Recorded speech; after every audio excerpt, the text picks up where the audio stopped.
I just found out today that the Alabama bill passed, and I don't know where I've been. I haven't been paying attention. So I looked it up, I read through it today. I wanted to talk about it. I'm not going to go into too much detail because it's very similar to the Georgia Heartbeat Bill. It has some things that the Georgia Heartbeat Bill didn't have. Some of them I like, some of them I really, really do not like. Um, so let's get into it. The first difference that I could mention is unlike the Georgia Heartbeat Bill, which technically allows abortion up until 6 weeks, or thereabouts, 5.5 to 6 weeks, this law just completely outlaws it. It says no abortions. That's it. Um, I don't see much difference, honestly. I think the number of women who are going to be able to find out, get an appointment at an abortion clinic, get into the abortion clinic, do the consultation, and get the abortion before that 5.5 to 6 week mark, it's not going to be a lot of women. I think the Georgia Heartbeat Bill effectively bans elective abortion, and the Alabama bill, they just kind of said no abortion. And I mean, I'm not necessarily complaining about that. Um, and they even did some things that the Georgia Heartbeat Bill did not. That I like. I will say that they did one thing that I like. Everything's pretty much the same. Ectopic pregnancy is not considered abortion. I'm glad they included that. That's always important. Cases where the woman's health or well-being is endangered, physical well-being. Okay, cool. They account for that. That's important. Cases of fetal non-viability, that's important. Fetal non-viability, of course, will cover cases where there are twins, so that's good. All these things are good. I like that. They did include, this was kind of a good thing. I'm going to read it here. In cases of mental health, the condition may exist if a secondary physician who is licensed in Alabama as a psychiatrist, I can't read, with a minimum of 3 years of clinical experience, examines the woman and documents that the woman has a diagnosed serious mental illness, and because of it, there is reasonable medical judgment that she will engage in conduct that could result in her death or the death of her unborn child. If the mental health diagnosis and likelihood of conduct is confirmed as provided in this act, and it is determined that a termination of her pregnancy is medically necessary to avoid the conduct, the termination may be performed. So they've accounted for any really extreme, weird mental health stuff that can happen. The Georgia bill flat out said no exemptions from medical, or no exemptions for mental health. Alabama was very kind and considerate to allow exemptions for medical health if a psychiatrist looks at the woman and says, this is an extreme case, which is good. I like having room available for extreme cases, because extreme cases do arise and you can't necessarily account for them beforehand. You don't necessarily know what kinds of weird things can happen in a pregnancy, particularly with physical health. There are always going to be those strange medical cases that can arise where you never would have imagined that this strange, bizarre medical thing could happen, but there it is. So it's good to leave room for those, but it's also good to leave room for mental health cases. I don't personally understand the mental health cases. I've never had to deal with a mental health case, so of course I'm not going to understand it. I'm glad they left room for that. That's a good thing. I think that's a very good thing. What they did not leave room for, and what a lot of people are pretty upset about, is cases of rape and incest. No exemptions for cases of rape and incest. None. That's it.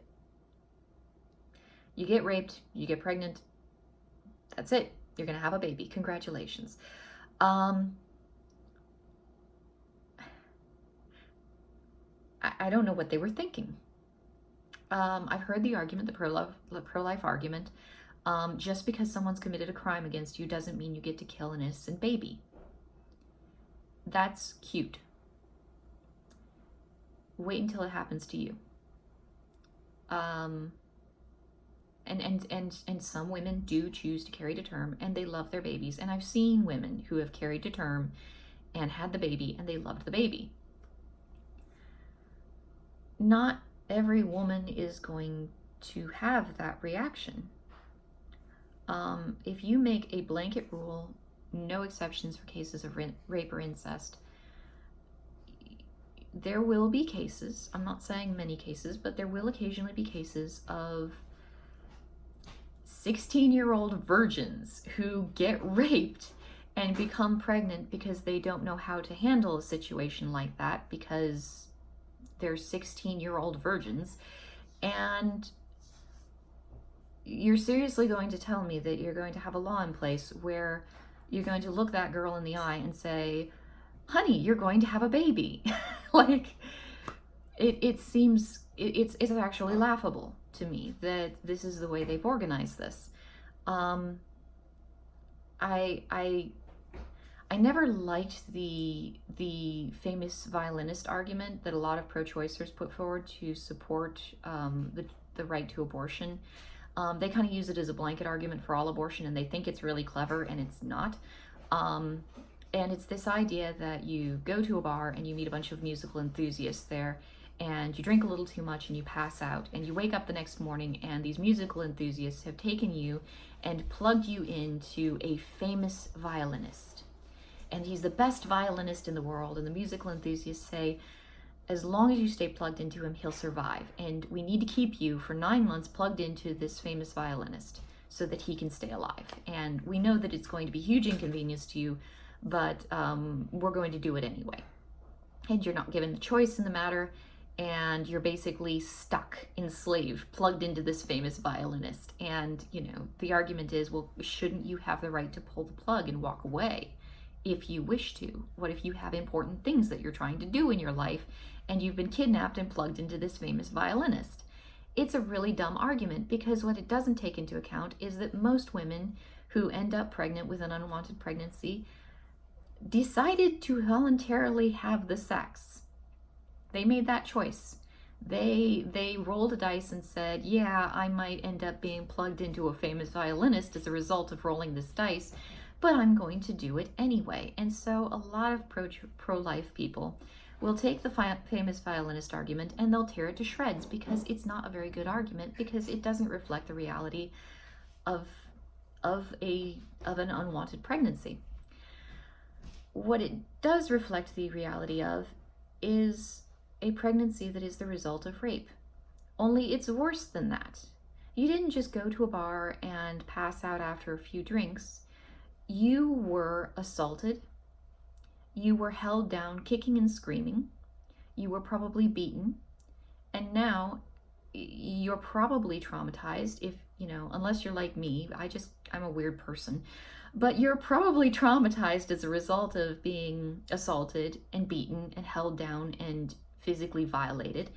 And now someone is going to look you in the eye and say, well, because the way we've written the law, you are going to have to spend the next 9 months pregnant with the baby that this person who assaulted you and violated you and mistreated you, who you probably don't like very much, you're going to have his child.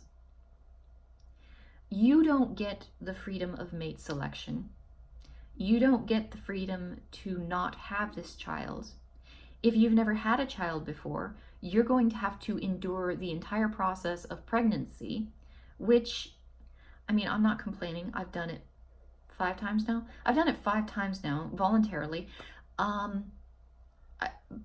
But you know, maybe a woman just doesn't want to have the weight gain and the stretch marks and the blown out vagina. Sorry, that happens a little bit. And all of these health effects that can come from being pregnant, only to give birth to the child of her enemy. And I'm sorry, if somebody attacks you and pins you down and physically violates you and probably statistically beats you, they're not your friend, they're your enemy. You know, you can make that whole cute, clean, nice little, oh, well, just because someone committed a crime against you, that doesn't mean you should kill a child or kill an innocent child as a result. You can make that argument when you don't have to consider the fact that you're going to be physically enduring the effects of that assault for the next 9 months, and the psychological effects of that as a result the psychological effects of that assault for the rest of your life. And if you want to compound those psychological effects, just tell the woman, by the way, you're going to have to carry the baby to term and bring him into the world. And he's going to look just like the guy that raped you. I'm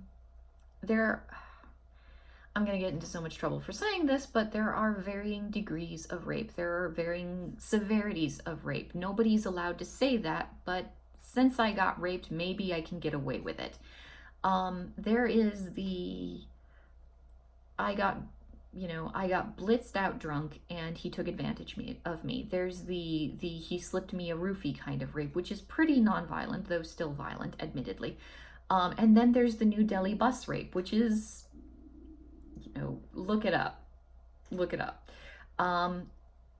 There's a scale, let's say 1 to 10, you've got differences in all this. Some women it's somebody they knew. There's a date rape or an acquaintance rape, or, some women it's a total stranger. For me, total stranger. I think he did take the time to introduce himself, so I guess I knew his name, but I've forgotten it at this point. Some women it's somebody they've known for a while. Some women it's a relative, like an older adult relative. There's a lot of things that can happen with rape, and I'm not saying this to downplay the severity of rape. I'm saying that if you've been through one of these really, really hellish experiences, and then somebody's going to look at you and say, oh, well, now you have to carry this baby to term. Don't worry, it's only just under a year that you're going to have to deal with this. Oh, you might have to end up raising the baby too. I mean, you can put it up for adoption, but you might end up stuck with this baby too. Like, you might just not be able to put it up for adoption. What were they thinking when they wrote this law? Like, what were they thinking? I don't know how to explain this in a way that people who don't understand it are going to understand, because it's one of those things that you would think that everybody can understand.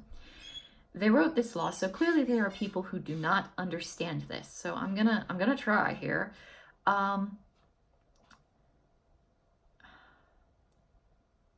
From my understanding, which admittedly is very limited, I'm not a particularly well-educated person, but as I understand it, one of the fundamental elements of female human sexuality is mate selection. Men, they continuously produce sperm throughout their entire fertile lives, and they go out and they seek out a mate, and there are multiple male mating strategies that are employed. There's the spray and pray method, where you just get have as much sex with as many women as you can and hope that you get at least a few of them pregnant.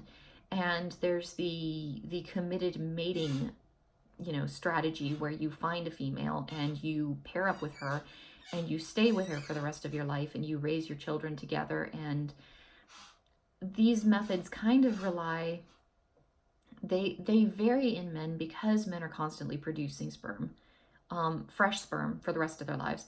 Also because men can't, up until recently with genetic testing, there has been no way for a man to clearly confirm that he is the father of any given child. So if you pair up monogamously with a woman, you are putting a significant amount of trust in that woman, that she's telling you the truth when she says, yes, this is your baby. Which my husband has done, which awes me, because I was like, let's get genetic testing. And he's like, no, we know. And I'm like, yeah, but let's set a precedent. He didn't want to. I guess it's, I guess he trusts me, which is good. But, male mating strategies being what they are, they're not going to be exactly the same as female mating strategies. A woman is born with a certain number of eggs. Those eggs only have a limited shelf life. A lot of people want to argue against that. I'm sorry. It's biology. It's biology. I'm sorry. I've had people, not just women, I've had people tell me that I was wrong for saying that eggs only stay fresh up until about 35-ish years. Which I'm about to hit that mark. That's going to be fun. But, No, I mean, generally speaking, that's the way it works. I know we've got egg freezing. Egg freezing is an imperfect art at best. It's getting better, but it's not good yet. Um, you have a limited shelf life. You have other limitations. If you wish to produce offspring as a female, you are going to be committed for 9 months while you're pregnant, and then 1 to 2 years while you're breastfeeding and raising this baby. And then, that's just the baby part. Then you have to stay with them for the next 18 years. In our legal system, it's 18 years, and then you can kick them out of the house. But you have to stay with them for a considerable amount of time afterward. And you can only have so many in your lifetime. Because of these restrictions, there's only so many children that you can have as a human female. You got to make them count. That's the whole idea behind pretty much everything that female mating behaviors are geared toward. You can only have so many children. So you have to make sure that they count. And you have to make sure you do it right. You only get a couple shots at this. You got to do it the right way. That's why that's why all of it, so much of what we know about human female behavior, sexual behavior, reproductive behavior, all of that's why. So why are women expected to be chaste? Well, there's a few different reasons. Number one, you don't want to get pregnant if with some guy who's going to run off and leave you behind with this child who's going to consume enormous time and resources that you might not actually be capable of providing. I mean, these days we live in America, we live in the land of plenty. There's a McDonald's on every street corner. You're not going to starve to death, but that isn't the way it always has been. And up until very recently, resources were a little bit more limited. And even in this day and age, resources are kind of limited, which is one of the arguments that the pro-choice crowd makes. Excuse me. Resources are kind of limited sometimes. If you're extremely poor, maybe you can't afford to have a baby. That's the pro-choice argument a lot of the time. That's kind of understandable. You're not going to starve to death in America at this point in time. You're probably not going to starve to death in Alabama at this point in time. So I can kind of understand them making a law that says no more abortions.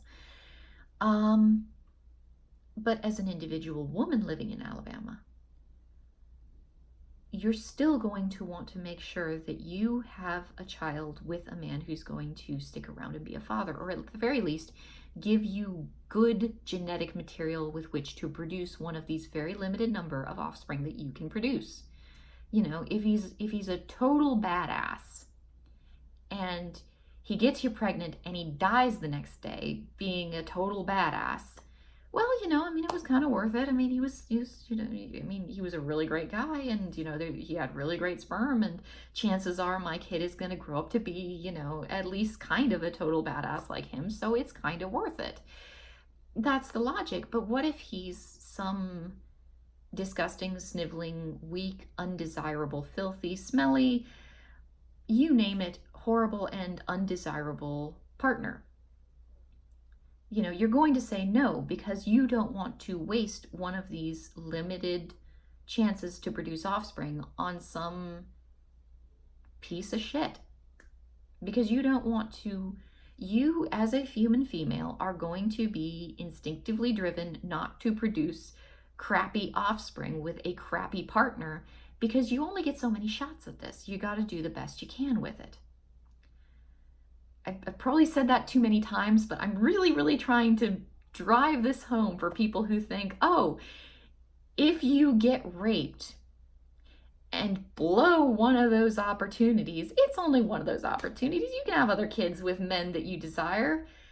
Good luck finding a man you desire with some kid that you never asked for, that you're now responsible for taking care of. I'm sure there are lots of really, really awesome high-achieving doctors with, fantastic bods and all the other great stuff that you want to have in a mate. I'm sure they're just out there looking for single mothers, with the stretch marks and the weight gain and the blown out vagina, which I'm sorry, sometimes kind of is a thing. And I know there's surgery to correct that, which is really awesome, but I mean, dear pro-lifers, I think you're asking kind of a lot. And I think it's kind of understandable to ask that kind of a lot in cases where the woman signed up for this or took that risk or took that gamble and said, "Oh yeah, I'm going to have the sex without the condom with the guy." Women do that. I've watched testimonials of women who had abortions who were like, "Yeah, probably should have used a condom. Didn't think it was going to happen to me, but now I got pregnant." I know that this happens and it's irresponsible, and I can kind of understand people looking at it and saying, you had the sex, you chose not to use the protection, you chose to take this risk, and now you should bear the consequences and not your unborn child who is innocent and did not ask for you to make poor decisions. I can kind of understand that. I really can. I'm not going to complain about the Georgia heartbeat bill or the Alabama bill for outlawing elective abortion.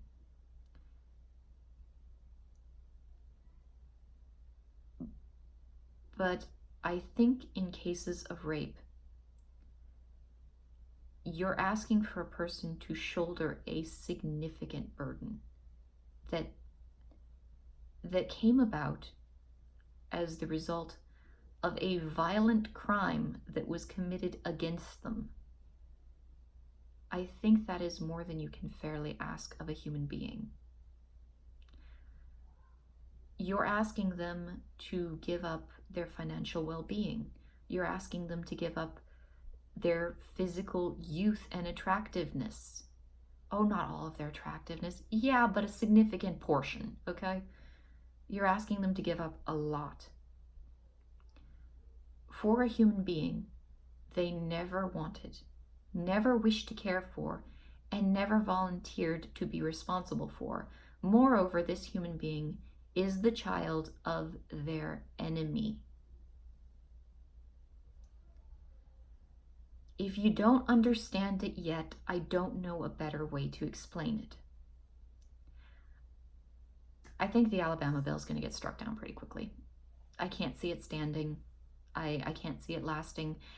I will be horribly disappointed in the Supreme Court if they look at this and say, "Oh yeah, in cases where a woman's been raped, she should still have the baby." I'll be horribly disappointed.